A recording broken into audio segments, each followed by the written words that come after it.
사랑하는 성도 여러분, 사람에게는 누구나 마음 한구석에 설명할 수 없는 공허가 있습니다. 그래서 그런지 우리는 갈급하고 또 목마르다 하며 그 공허를 채우려고 합니다. 창세기 1장에는 분명히 말합니다. 하나님이 없는 곳이 공허해서 그래서 하나님이 그곳 가운데 함께 하셨다라고 합니다. 그런데 우리는 이 공허를 우리의 방식으로 채우고 싶어 합니다. 그래서 그런지 이렇더라고요. 있을 때는 고마움을 모릅니다. 근데 잃어버리면은 고마운 게 아니라 그 빈자리 때문에 무언가 그 공허함을 바로 와닿게 느낄 때가 있습니다. 그럴 때 그 빈자리가 특히나 눈앞에 선명하게 드러나면 어떠신가요?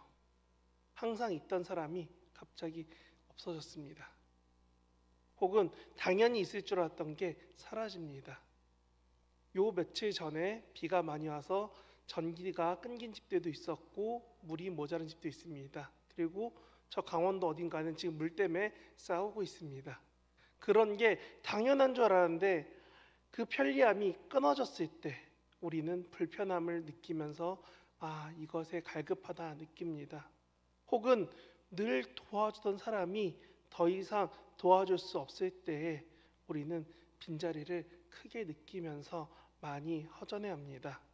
그런데 그런 상황 가운데 있는 사람에게 오늘 예수님은 본문에서 말씀하십니다. 오늘 본문 뒤에 보면 이렇게 말씀하시죠.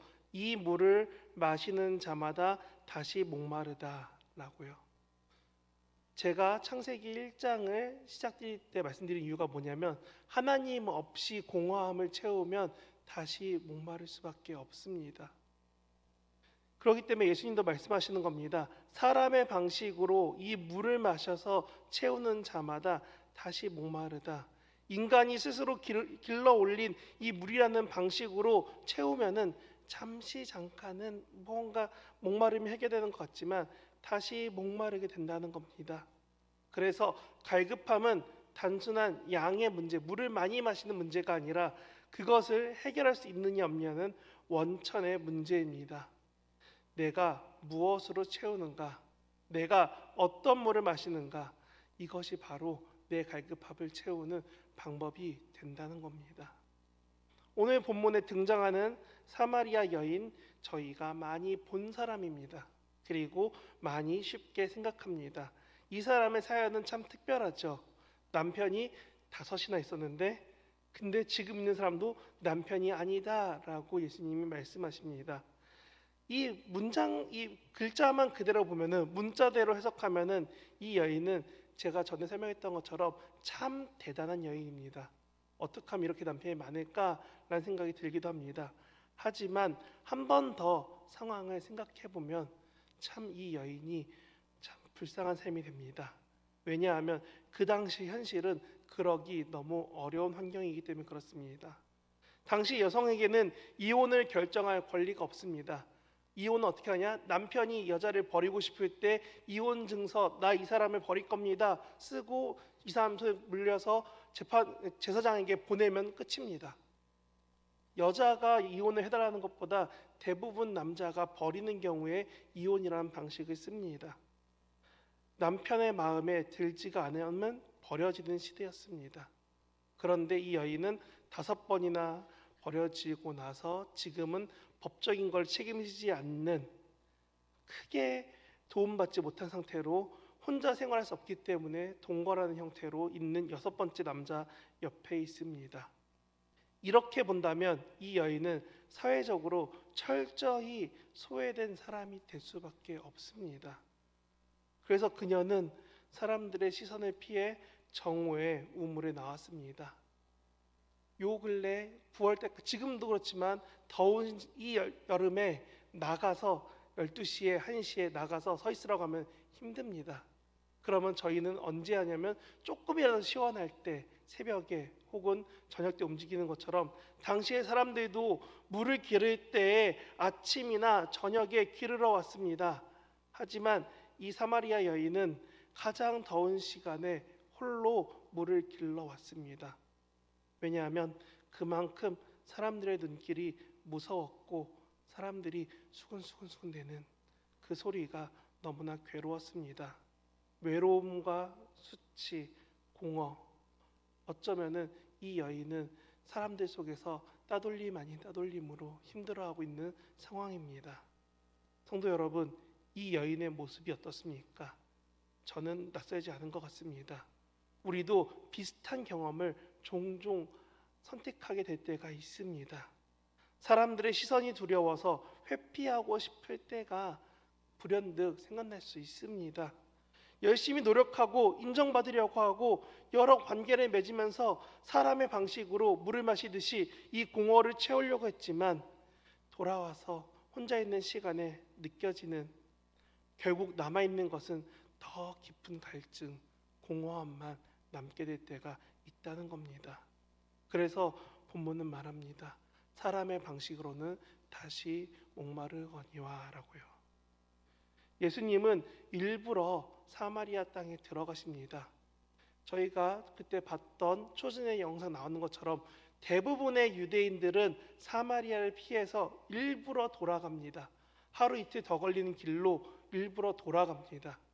그런데 예수님은 오히려 4장 4절에서 사마리아로 지나가야겠다 하고 그 길을 가십니다. 제자들이 왜 굳이 이 길인가요? 그냥 따라와 하고 끌고 가신 것처럼 본문은 말하고 있습니다. 근데 이 길을 선택하신 것이 단순한 지름길이 아니라 오늘 본문이 말하는 이 여인을 통해서 사마리아 마을을 변화시키는 필연적인 길이었다는 걸 우리는 알고 있습니다. 예수님은 유대인과 사마리아인의 장벽을 넘으십니다. 서로 말도 안 섞는, 그래서 오죽했으면 누가복음 10장에 나오는 선한 사마리아인이라 할 만큼 말 섞기 싫은 그들 사이에서 말을 하십니다.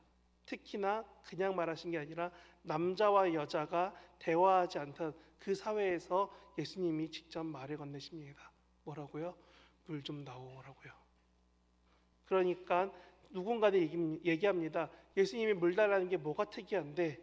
아니요. 그런 작은 스몰 토크로 시작해서 예수님이 결국은 어떻게 하시냐면은 그런 부탁들 이후에 말씀하십니다. 내 남편을 불러오라 라고요. 우리는 이 문장에 집중해야 됩니다. 그렇게 스몰 토크로 시작한 여인과의 대화의 결과는 뭐였냐면 너의 숨겨진 상처를 하나님이 고치시길 원하신다입니다. 내 갈급함은, 내 상처의 아픔은, 그 어려움은 결국은 직면해서 고치길 원하는 그 순간에 고쳐진다는 겁니다. 예수님이 그 상처를 바라보고 있는 여인에게 생수와 같은 회복을 통하여서 다시금 상처가 나을 수밖에 없게 하십니다. 그 생수가 들어가서 그 상처가 없어지게, 상처의 홈이 메어지게 하신다는 겁니다. 예수님은 말씀하십니다. 내가 주는 물을 마시는 자는 영원히 목마르지 아니하리니 그 속에서 영생하도록 솟아나는 샘물이 되리라. 그냥 우리가 지금 생각하는 것처럼 수도꼭지를 여는 것처럼 물이 계속 나온다는 의미를 넘어서는 겁니다. 상처를 직면하고 아파하고 있는 그 사람 가운데서 예수님이 너의 상처를 더 확대하게 하고 후벼파시는 것이 아니라 예수님 말씀하십니다. 너의 상처가 이제 회복되어서 상처가 아닌 것이 될 거야. 너의 흉터가 파여있는 너의 살들이, 아픔들이 하나님께서 채워주실 거야 라는 겁니다. 그것이 근원의 교체이고 그것이 갈증과 갈급함과 나의 목마름이 아니라 하나님이 채워주시는 변화라는 겁니다. 그래서 예수님이 샘물로 바꿔가신다라고 말씀하십니다. 우리는 이 본문을 통해서 요한복음 4장과 사마리아 여인만 바라봅니다. 하지만 이 이야기를 듣는 초기 교회 사람들은 이런 생각을 합니다. 이 본문을 읽는 순간에 머릿속에 떠오릅니다. 오라 목마른 자들아 다 내게로 와서 마시라라고요. 이사야 55장이 떠오를 수밖에 없었습니다. 그리고 그 이야기를 듣는 사람들은 한 번 더 떠오릅니다. 출애굽시기에 광야에서 물을 주신 하나님의 놀라우신 기적들이 떠오르게 됩니다. 그러니까 이들은 이 물을 통해서 어떻게 내 삶을 변화시키실까 고대합니다. 기대합니다. 기도합니다. 그럴 때 에스겔서에 나오는, 성전에서 나와서 발목을 적시고 나를 점쳐가는 그 물이 떠오르면서 우리를 회복시키실 것을 기대하게 된다는 겁니다. 초기 교회 사람들은 이렇게 성경책을 읽으면서 요한복음을 읽으면서 고민하고 기도하였습니다. 하나님이 이렇게 목마른 자를 회복시키실 거야. 그 마음 가운데 공허함을 채워주실 거야. 요한계시록 마지막 장에 22장에 가서 말합니다. 목마른 자야 오라 값없이 생명수를 받으라라고요. 결국 성경책이 말하고 싶었던 한 가지, 목마른 인생을 채우시는 하나님의 은혜, 아니 하나님이 비어있는 삶을 채우시는 하나님의 은혜가 지금 이 여인의 이야기로부터 시작하고 있다는 겁니다. 그래서 말씀하십니다. 나는 영원히 마르지 않는 샘물이다라고요. 그리고 그 은혜가 오늘 본문 이후로 여인에게 임합니다. 그러니까 정오에 나와서 사람을 피하던 그 여인이 사람들 한가운데로 뛰쳐들어갑니다. 그리고 소리 지르면서 외치죠. 나와서 보라고요. 얼만큼 사람이 싫으면 그 땡볕 가운데 나와서 물길던 사람이 사람들을 불러 모으려고 소리 지릅니다. 그 마을 한가운데서 외칩니다. 나 좀 만나봐. 내 말 좀 들어봐 하고요. 그러니까 사람들이 나와서 묻죠. 도대체 저 사람 왜 저래? 쟤 원래 남편이 많던 그 사람 아니야? 왜 저래? 하고 있는데 말합니다. 내게 행한 이 모든 것들을 말씀하신 분이 계시다. 내가 보기에 이 사람이 진짜 메시아인 것 같아. 여러분도 와서 만나봐 라고요.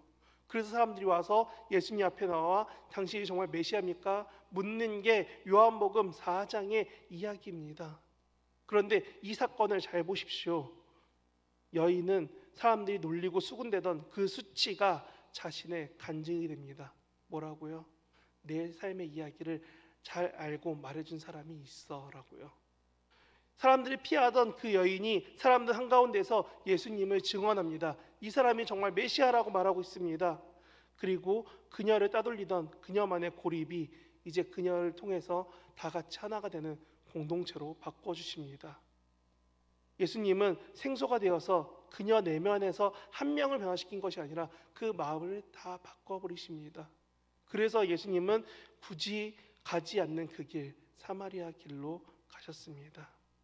사랑하는 성도 여러분, 예수님은 우리 인생의 반석이 되십니다. 그리고 우리가 그분께 나아갈 때 반석 한가운데서 솟아나는 샘물이 되어주십니다. 그리고 지금은 당연하다 여기는 그 물이 끊임없이 채워질 수 있도록 우리에게 공급해 주십니다. 세상의 웅덩이는 금세 말라버립니다. 비가 아무리 와도 물은 말라버립니다. 그런데 예수님이 주시는 공급은 영원히 마르지 않습니다. 그게 오늘 본문이 말하고 싶었던 하나님과 함께함입니다. 그래서 여인은 마지막으로 묻습니다. 어떻게 예배해야 됩니까? 우리는 여기서 사마리아 땅, 이 땅에서 예배하고 당신 유대인들은 저기서 예배하잖아요 라고 말하면서 말합니다. 그때 예수님이 말씀하십니다. 뭐라고요? 참되게 예배한 자들이 오나니 영과 진리로 예배할지니라. 아멘. 예수님은 장소의 문제가 아니라 너가 어떤 마음과 어떤 생각으로 예배드리고 있는지 그 중심을 물어보셨습니다. 장소와 형식은 바뀔 수 있습니다. 중요한 것은 영과 진리, 곧 성령과 진리이신 예수님 안에서 드리는 참된 예배입니다. 코로나 이후 우리의 예배의 형식에 많은 관심을 기울였습니다. 누군가 말합니다. 온라인 예배도 괜찮다. 누군가 말합니다. 무조건 오프라인을 지켜야 된다라고요. 누군가 말합니다. 코로나 때문에 지치면 안 되니까 찬양을 크게 부르면 안 돼. 누군가도 말합니다. 그렇게 불러야 은혜가 되는데 어떻게 하라고. 찬양을 크게 불러야 되는가, 작게 불러야 되는가, 어떻게 기도해야 되는가, 어떻게 예배해야 되는가. 우리는 너무나 많은 방식으로 교회에 와서 하나님 앞에 기도하면서 물었습니다. 그런데 예수님은 이렇게 말씀하십니다. 너는 진실함으로 목마른 심령으로 진리 안에서 예배하고 있냐? 아니면 그냥 지금 물어본 것처럼 여러 가지 형식의 너의 방식에서만 예배하고 있느냐라고요. 호세아 6장에서 말합니다. 나는 인애를 원하고 제사를 원하지 아니하며 번제보다 하나님 아는 것을 원하노라라고요. 하나님이 말씀하시는 영과 진리의 예배는 꾸미지 않은 정직한 고백에서 말합니다. 하나님 더 알기를 원하는 그 고백 가운데 말하는 겁니다. 주님, 저는 목마릅니다. 여인이 말했던 것처럼 내가 목마르기 때문에 나의 목마름을 해결해 주십시오라는 그 고백이 있을 때 그 자리가 하나님의 은혜가 채워지는 생수의 자리가 된다는 겁니다. 그러면 다시금 돌아봅시다. 사랑하는 성도 여러분, 우리는 왜 여전히 목마를까요? 이유는 간단합니다. 이 목마름의 원천은 바꾸지 않고 양만 늘리기 때문에 그렇습니다.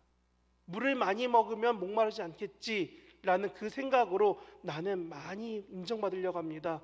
더 많은 성취와 더 많은 인정, 더 많은 즐거움, 더 많은 관계로서 나의 목마름을, 허전함을 채우려고 노력하는 사람들이 너무나 많다는 겁니다. 그런데 그 빈자리, 하나님의 자리가 하나님으로 채워지지 않으면 그저 목마름만 더 커질 뿐입니다. 주님은 말씀하십니다. 내가 주는 물을 마시라. 십자가의 은혜와 성령의 능력은 예수님 안에서 영원히 솟아나는 샘물로서 우리 가운데 임하십니다. 그래서 성령님이 내주해 주시는 겁니다.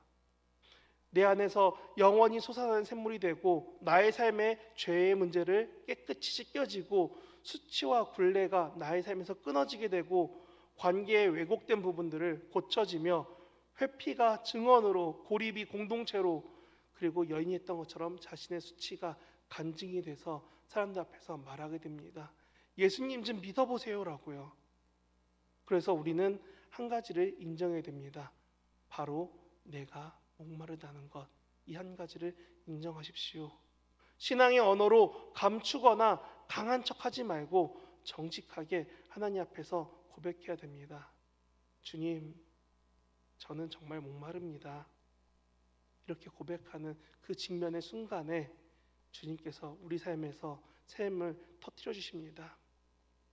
저도 역시 최근에 죽음을 곁에서 지켜보면서 목마름을 절실하게 느껴봤습니다.